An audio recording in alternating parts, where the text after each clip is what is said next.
Welcome to our Hong Kong Brief program. I am your host, Jenny. Today, we dive into the world of luxury fashion as Ferragamo's chairman Leonardo Ferragamo discusses the challenges of appointing a new CEO while maintaining the brand's Italian craftsmanship amid declining sales in Asia.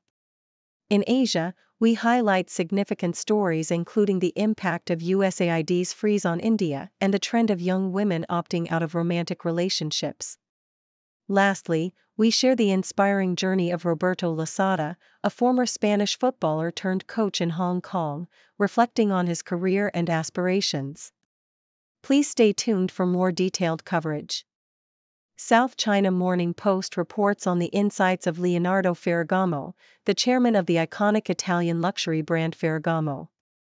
As a second-generation member of the family, he reflects on the unique challenges and advantages of maintaining independence in a luxury market dominated by conglomerates like LVMH. With sales declining, particularly in the Asia-Pacific region, Ferragamo is on the hunt for a new CEO who can help steer the brand while preserving its foundational values. Leonardo emphasizes the importance of coherence and originality that comes from being family-controlled, while also acknowledging the competitive pressures that come with independence. He believes that the essence of Made in Italy is irreplaceable and that the brand must continue to evolve while staying true to its heritage.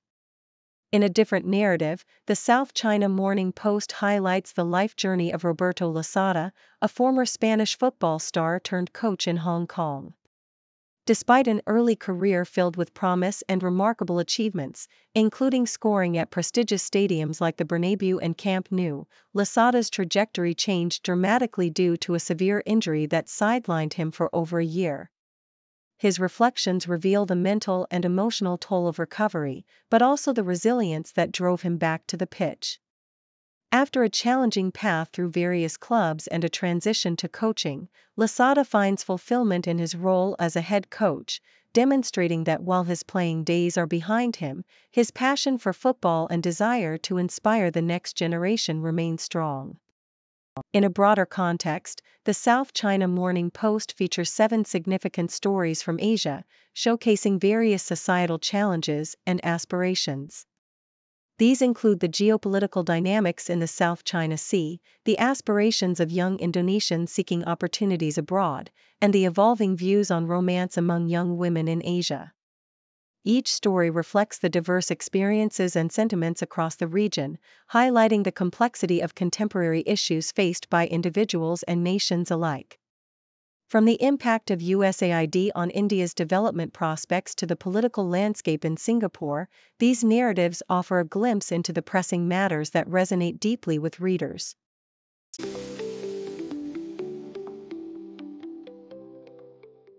Associated Press reports that Asian stocks experienced a mostly positive trading day, driven by a significant rally in Chinese technology stocks following a meeting between President Xi Jinping and key entrepreneurs, including Alibaba's Jack Ma.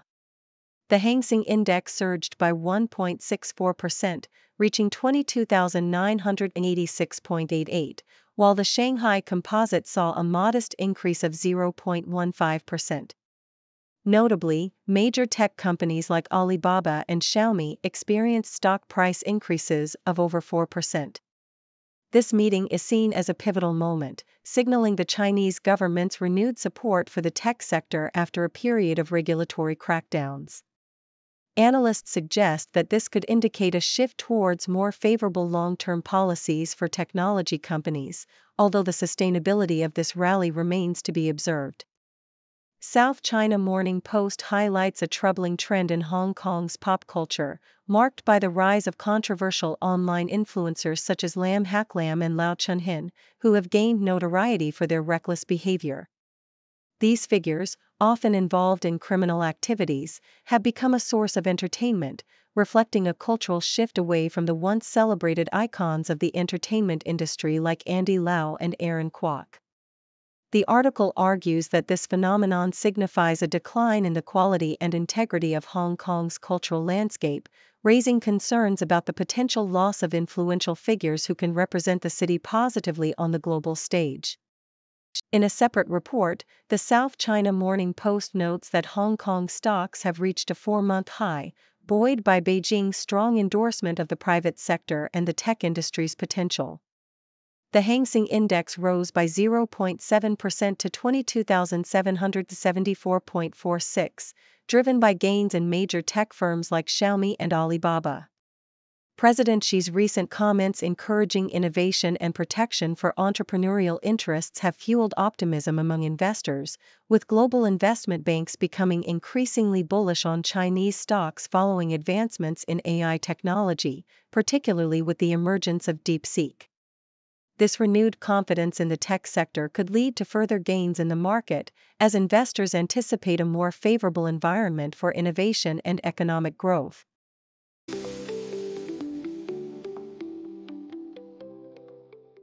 Nikkei Asia reports that Donald Trump's renewed tariff war with China is intensifying the country's overcapacity issues, particularly affecting manufacturers struggling to find buyers for their products. A staggering 23% of China's publicly traded companies were operating at a loss by the third quarter of 2024, a significant rise from previous years. Economists warn that the additional tariffs on over $400 billion worth of Chinese exports could further push manufacturers to the brink, leading to job losses and exacerbating deflationary pressures. While the Chinese government has attempted to curb vicious competition among manufacturers, the underlying issue of insufficient demand remains a critical challenge, as companies resort to price slashing to maintain market share. With exports being one of the few outlets for relief, the looming tariffs from other nations threaten to stifle this option, potentially leading to a deeper economic crisis. South China Morning Post highlights the Hong Kong government's condemnation of activist Ted Hui Chi-feng's criticisms regarding a court order that allowed for the confiscation of 800,000 Hong Kong dollars of his family's assets. The government labeled Hui's remarks as unfounded and malicious, emphasizing that the confiscation was a lawful measure to prevent offenders from benefiting from their criminal activities. Hui, currently residing in Australia, decried the order as a violation of human rights and accused the government of shifting its narrative to justify the asset seizure.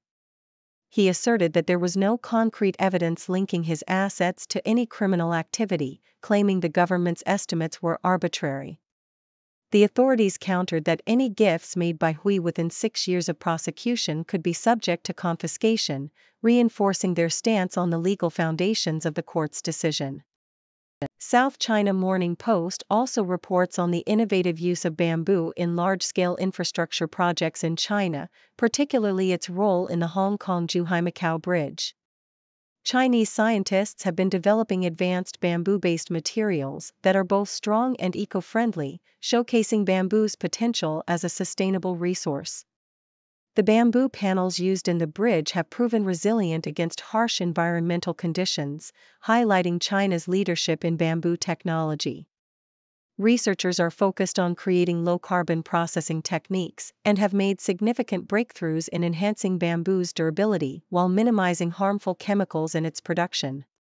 With bamboo's superior strength-to-weight ratio and carbon sequestration capabilities, there is a growing push for its use in various applications, positioning China at the forefront of the global bamboo industry.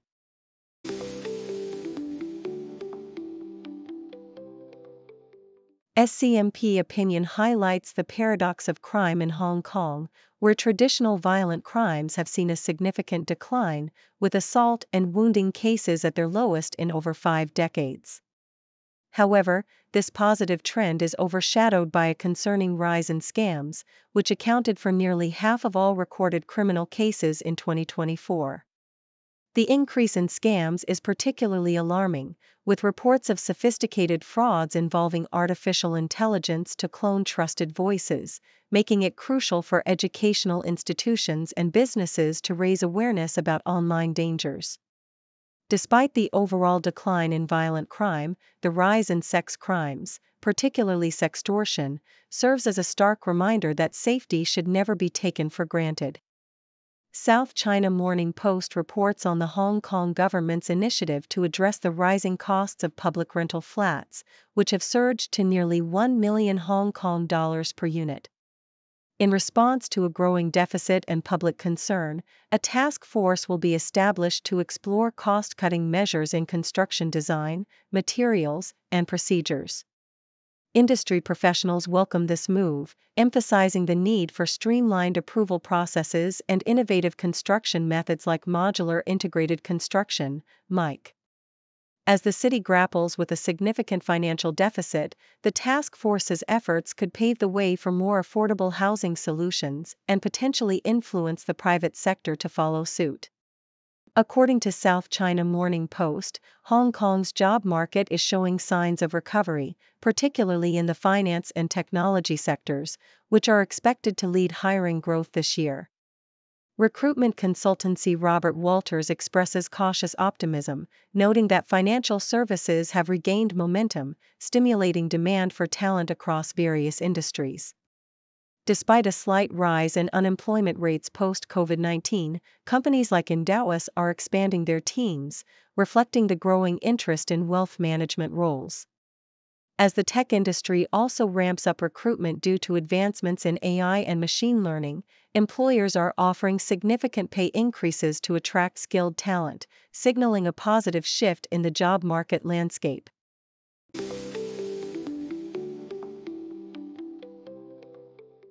SCMP opinion highlights the pressing issues facing Hong Kong's restaurant industry, as a recent Consumer Council report revealed a record number of complaints, exceeding 40,000 for the first time.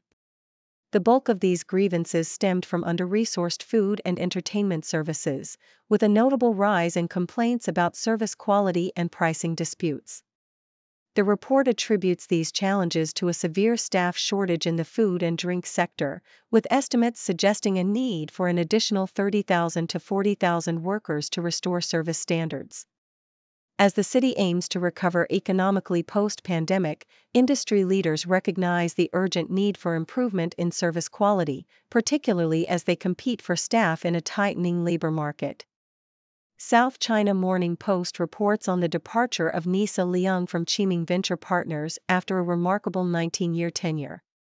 Joining the firm in 2006, Leung played a pivotal role in establishing Qiming as a key player in healthcare and biotech investments in China, backing notable companies like Gone and Lee and Venus Medtech. As she embarks on a new chapter in her career, the firm has initiated a leadership transition plan to ensure continuity in its healthcare investments.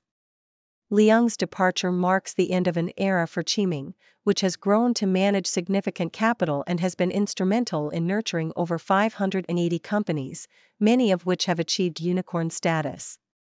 South China Morning Post also covers the launch of the Tenoto Art Foundation, TAF, in Singapore, a significant new player in the contemporary art scene focused on Southeast Asia. Founded by Belinda Tenoto, the foundation aims to foster cultural dialogue and community through art, reflecting her family's philanthropic legacy. The launch events during Singapore's annual Art Week included private gatherings and public symposiums, emphasizing the foundation's commitment to building a vibrant art ecosystem. With plans for future exhibitions and discussions in various global locations, TAF seeks to bridge cultural gaps and engage artists and curators from diverse backgrounds, positioning itself as a catalyst for dialogue and collaboration within the art world.